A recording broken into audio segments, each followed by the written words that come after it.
Les femmes n'ont pas de temps pour elles. Quand on regarde les emplois du temps des hommes et des femmes en France à l'heure actuelle, les hommes ont 3 fois plus de temps libre pour leur plaisir personnel que les femmes.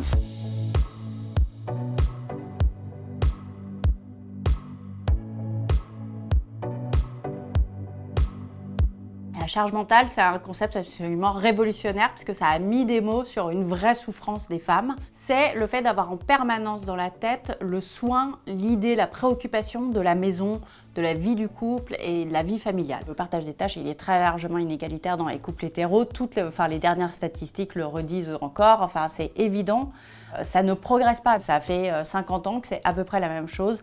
Que les hommes font 1 minute de ménage en plus par jour, mais c'est ridicule. J'ai eu une espèce de déclic à la naissance de mon 2e enfant, où je me suis retrouvée, alors je pensais avec 50% de plus de tâches ménagères à faire, et pas du tout, ça a été 200%, ça a été exponentiel. Et d'un coup, je me suis dit, pourquoi est-ce que mon couple, qui était un couple toujours amoureux, plutôt égalitaire quand on s'est rencontrés, et ben sans qu'on fasse attention en quelques années avec l'arrivée des enfants, ça avait complètement dérapé et c'était moi qui me retrouvais à gérer toute la maison. Et c'est clairement l'arrivée des enfants.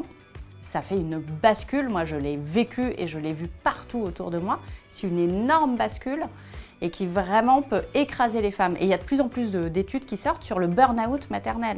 Les femmes sous-estiment le temps qu'elles passent à s'occuper de la maison et les hommes surestiment le temps qu'ils passent à s'occuper de la maison. Les femmes, elles en font trop pour...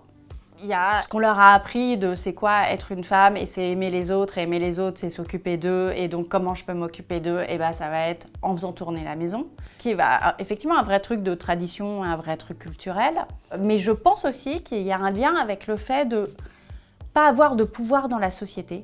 En tant que femme, on en a assez peu à l'extérieur de la maison, et du coup il y a une compensation, on se dit au moins la maison, ici j'ai le pouvoir. J'ai le pouvoir de décider quel canapé on va acheter, comment on va repeindre la maison, enfin la cuisine. Je pense qu'il y a un surinvestissement dans la maison parce que justement on n'a pas ce pouvoir à l'extérieur. Quand on creuse un peu, revient quand même une forme d'inégalité, c'est que celui ou celle qui s'occupe le plus de la maison, c'est celui ou celle qui gagne le moins d'argent. Donc il y a un vrai rapport de pouvoir quand même entre celui qui rapporte le plus d'argent pour la maison et qui du coup va privilégier sa carrière, et l'autre qui se dit pour compenser, je gagne moins, donc c'est normal que je prenne plus en charge la maison. La solution, ce qu'il faudrait absolument faire, ça serait le couple s'installe autour d'une table, fait la liste de toutes les tâches ménagères qu'il faut faire dans la maison et se dire qui va faire quoi de manière équilibrée pour qu'on ait à peu près la même charge. Et ce qui a vraiment changé pour moi, ça m'a mis dans un truc un peu d'empouvoirment, comme on dit en français, de travailler sur ce sujet.